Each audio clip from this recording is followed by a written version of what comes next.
So what's up guys, this is Infinitive's Moto Vlog edition, and for today's vlog guys, so I'm gonna explain kung paano ako nagsimula, kung paano ako humantong sa photography. Syempre dami nagtataka ba't nawala si GRS Motovlog. Nag-evolve siya sa pamimitek as photographer sa Marilake. Then dun siya naging consistent.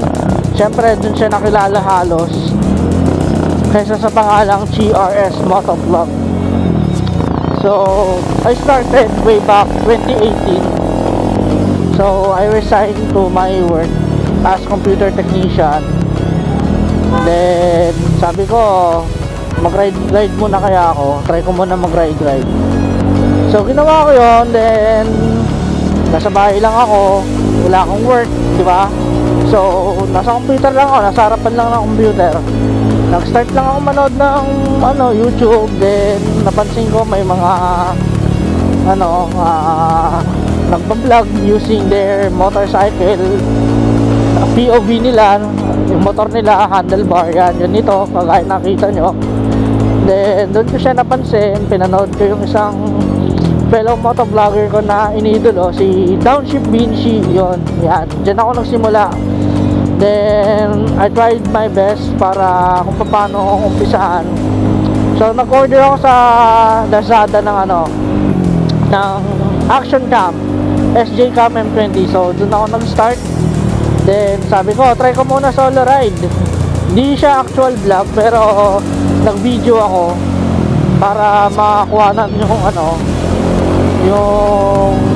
pagra-ride ko. Bale, first solo ride ko is Taybyang na Sugbo, Tagaytay. So inikot ko yun, nag-loop ako, mag-isa lang talaga. Then doon ko na-realize na parang ang sarap mag-ride, tapos nabibidyon mo yung Then doon na siya inumpisahan hanggang sa nag-try ako mag-voice over since walang mic yung SJ Cam M20. Kaya yun, doon na nagsimula yung channel ko. Na dati kasi motor ko Suzuki Raider J115Fi. So yun yung yung nagamit ng motor. Binlog ko yung mga ride ko papuntang mga Laguna, sa Bulacan, at kung san-san pa guys. So hanggang na-discover ko din yung isang iniidolo kong channel, Motor Pilipinas. So nagsama-sama ako sa mga ride nila. Kaya sabi ko mukhang okay to kasi long ride, tapos magagandang place. So sumama ako sa mga quickie ride nila hanggang sa na-idolize ko si Sir JT ng motor. Then sumasama ako sa mga ride nila nga sa Pangasinan, sa Daet, Camarines Norte. Sila yung pinakauna kong sinamahang grupo na nakasama ko long ride. At pinakamalayong lugar na napuntahan ko sa lahat, yung mag-Bicol kami. Doon ko siya na realize na okay din mga moto travel vlogs gamit motor. Tapos doon na nakumpisa yung solo riding ko. Merong pagtitipon, motovloggers event, motovloggers PH, MMU, yung mga motovloggers meetup. Hanggang sa na-discover ko ang dami palang motovloggers na nagtipon-tipon. Eh ako kasi baguhan lang, sa YouTube tayo dati nagbe-base. Di pa halos sikat ang Facebook na para mag-upload. Sa YouTube lang ako nagbe-base talaga guys. Hanggang doon, ayun, nagsimula na ako. I started that hanggang sa nagkaroon ako ng Honda RS125Fi. Pinalitan ko na yung dati kong motor. Natuto akong mag-solo ride, long ride, tapos mag-invite ng mga kasama. Then yun, ano pa ba, doon ako bumili ng bagong action cam, GoPro Hero 7 Black. Pinakamahal na nabili ko. Tapos almost 35k rin yung halos na ginastos ko. Hindi pala biro ang pag-restart ng motovlogging dahil nag-aasam ka ng revenue sa YouTube pero di ganun kalakihan. Pero sabi nga nila, consistency is the key lang. Kung gusto mo yung ginagawa mo, pagpatuloy mo. Hanggang sa na-discover ko itong Marilake na to, madami rin nagpipicture. May mga naging tropa ako. Kaya doon ko na Doon ko na na-start yung CX Infinitix. Doon ko na na-start yung CX Infinitix sa pangalan ng page ko until na naging Infinitix Photography.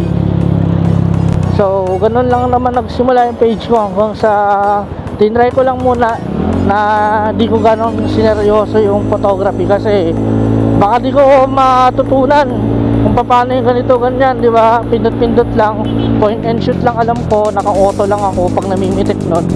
Kit lens pa gamit ko. Nagsimula ko sa D5300 hanggang sa natutunan ko, may nakasama akong photographer pero cellphone lang gamit, si Master 1010, hanggang sa nag-upgrade siya ng camera.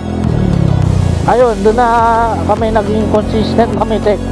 Ginalingan namin hanggang sa na-discover kami, nagsama kami hanggang sa maging photographer kami ng Gile Helmet PH sa mga sa events. Tsaka yun, first time sumalang sa racetrack Carmona.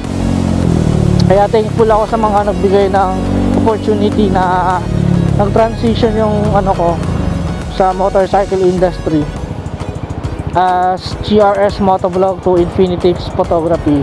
So nakapangalan pa rin naman sa YouTube ko yun, pero mas active na talaga ako sa sa photography. Kaya dito ko na hinasa yung sarili ko until nagkaroon na ako ng mga clients.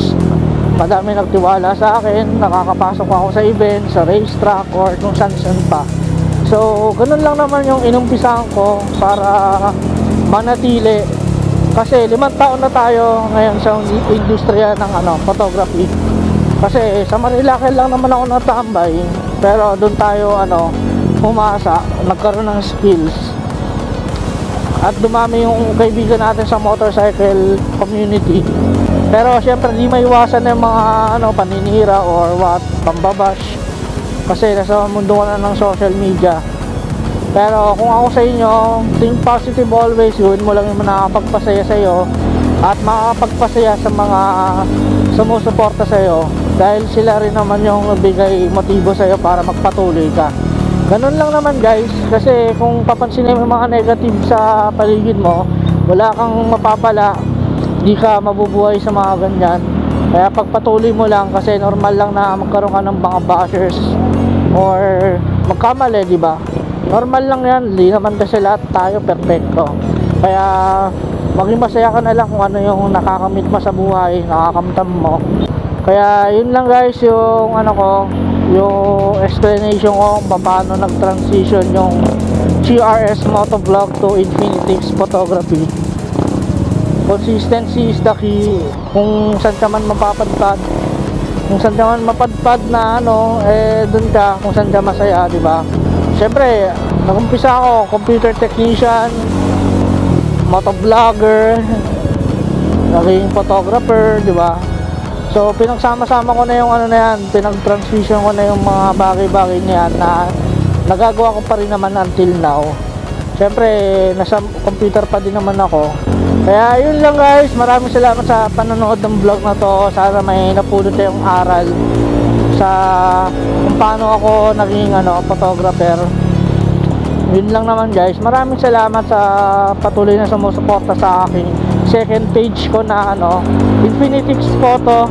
Yan na po yung bago natin, like, follow nyo lang guys. Maraming salamat. Lagi rin naman ako sa Marilake, kaya makakita nyo yung pulang buhok ko.